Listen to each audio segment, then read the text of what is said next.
భవాని లోకాల నేలే ఓంకార రూపమమ్మా తల్లి నీ మహిమల్ని చూపవమ్మా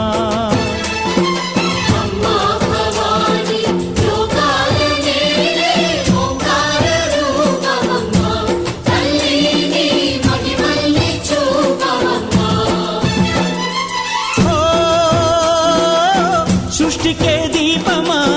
శక్తికే మూలమా సింహరథమే నీదమ్మా అమ్మ దుర్గమ్మ భక్తులను దీవించుమా